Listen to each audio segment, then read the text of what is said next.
I want to talk to you about something we discussed with David Newert yesterday during our conversation about the radical right and alt-America, Trump's alt-right, whatever you want to call it, however you want to sort of paraphrase it. We've talked about how Donald Trump, since he started running for president and during his presidency, has used signals that resonate with extremists and white supremacists and racial separatists and the most extreme elements of society. So one example was America First, right? You hear the words, if you do a linguistic analysis, President of the United States says America First. What's the big deal, right? It's just America First. He's the president of this country. This country is first. But then you have to understand the historical context of that, and you realize that America First mirrors a movement from the early 20th century that used the same term. Linguistically, it's not that extreme, but it is a signal to those who understand it. And in fact, it worked. When I interviewed white nationalist, white supremacist, whatever, Richard Spencer, who, by the way, is now accused of beating his wife. Anybody shocked to hear that? We'll talk about that tomorrow. Richard Spencer said, we know that he's limited in what he can just come out and say, but we see these as signals. We see these as wink, wink, we get what he's saying. Now, Donald Trump is straight up saying he is a nationalist. Now, Donald Trump has no idea what it means to be a nationalist in the same way that he understands almost nothing about any political term, but he now is using the term, and he's also using his catchphrase, not a lot of people say this. I wonder why. Let's take a look at the audio and video. But I am very proud of our country. We cannot continue to allow what's happened to our country to continue to happen. We can't let it happen. So I'm proud of our country. And I am a nationalist. It's a word that hasn't been used too much. Some people use it, but I'm very proud. I think it should be brought back. I'm somebody that wants to help other countries of the world, but I also have to take care, we have to take care of our country. We cannot continue to allow ourselves to be duped on military and also duped on trade. So I tweeted about this and about this video and about Donald Trump now saying, I am a nationalist. And I got a ton of responses. And the ones that I was able to see, because they came from people who I hadn't already muted on Twitter, seemed to be, that were defending Trump, seemed to say, what's wrong with being patriotic and for your country? And so that immediately got me to the realization that in the same way that Donald Trump doesn't really understand what it means to be a nationalist, there's a lot of people who don't understand the difference between patriotism and nationalism. These are two different things. They're treated as if they're synonyms, but they're not. Patriotism, patriot, comes from 17th century French. It might actually come from an even older Greek word, patrios, which basically means of one's father. It means love for one's country, love for where one came from. Nationalism is a newer word. It used to be used interchangeably with patriotism. It has separated from patriotism since.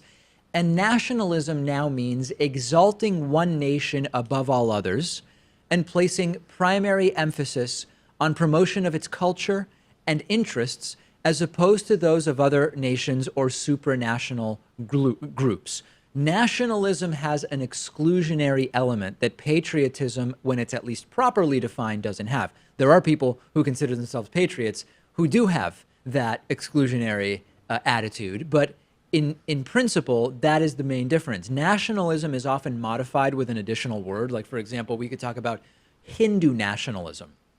We could talk about, in the United States, a common type of nationalism is white nationalism.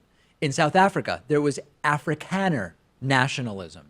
There's no white patriotism. Patriotism just is patriotism. We can debate whether so-called patriotism makes sense. You can have a serious conversation about, is there any sense in being proud of where you by mere chance happen to be born? That's a debate. But where we really can't debate is the reality that patriotism and nationalism are two different things.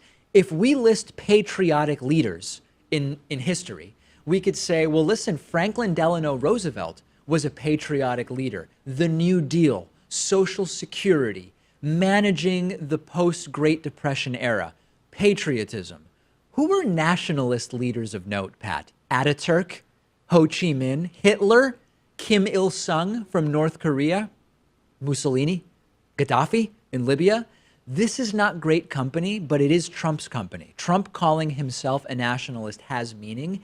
And I'm curious who told him to start using this word. If I had to guess, I would say Stephen Miller was probably a factor in Trump coming out and saying, I am a nationalist. I typically don't buy into the idea that Trump is playing three-dimensional chess. No. But I think he is in this case because, Really? well, it comes across as him just saying that he's a patriot by how he worded it in the context of that video, calling himself a nationalist. But it's also a dog whistle, right? It serves to bring out that base of supporters who are white nationalists, the people like Richard Spencer and Milo Yiannopoulos and those type of people who voted for him. Well, Anthony Scaramucci, one of the many former White House communications directors, he says that it is a sort of dog whistle, but it is not to rile up the right, that it's to anger the left, that it's a sort of trolling. Take a look at what Anthony Scaramucci had to say about this.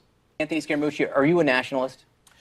No, I'm not a nationalist. No, he's not a nationalist. I mean, he's saying that he's a nationalist because he wants you to be upset about it, but he's really not a nationalist. I mean, if you really understand the historical word nationalism and you understand what it really means over the last 150 years, and we're about to go into a Veterans Day, which is the 100th year since the end of the First World War. I mean, it's just ridiculous. He's not a nationalist. And if he wants to keep saying it to upset people, and what he'll probably do is double or triple down on it, that's fine. But somebody should go and, knock on the door at the Oval Office and say, hey, you're really not a nationalist. And when you say that you're a nationalist, what ends up happening is you're going to tune out some of the people that you really need. So Scaramucci's analysis of the sort of dark past of the term nationalist is actually kind of accurate. But why are people constantly telling us Trump doesn't actually mean what he says? And if Scaramucci is right and Trump is saying things merely to upset the people he's supposed to be representing, because I thought he was the president of everybody, how is that a good thing? How is stoking the fires of nationalism to anger liberals something that we should applaud the president for doing? Send me your thoughts. I want to hear about patriotism versus nationalism. I want to hear what you think about this. I'm on Twitter at @DPakman. The show is on Twitter at David Pakman Show. Follow us there, and I look forward to hearing from you. I am thrilled to tell you that one of today's sponsors is simplehabit.com/Pakman, where you can go and get a 7-day totally free trial of an app that I use personally and love. I've talked to you before about the benefits of meditation, just simply sitting there, observing what it is that your mind wants to do has been a great thing for me. We have so much evidence growing all the time that this is just a good thing for people to do. And one of the best tools you'll be able to find anywhere online for guiding you through meditation is Simple Habit. It just won the 2018 Google Play Award for Best Well-Being App, a very well-deserved award. They have guided meditations by some of the most respected mindfulness experts from the East and West. You can choose from a huge selection of 5-minute meditations, each designed specifically for where you are or what you're doing or the mood that you're in. They have meditations for falling asleep, for when you're waking up, for your daily commute, when you've just gotten home from work. There are meditations specially crafted to help people deal with anxiety or to get focused before doing something difficult. And Simple Habit lets you keep track of your progress by giving you feedback about how much you're meditating, how many days in a row you've been meditating. It's a really comprehensive and well put together app. Go check it out. You can try it free for 7 days at simplehabit.com/Pakman. I've put a link underneath this video.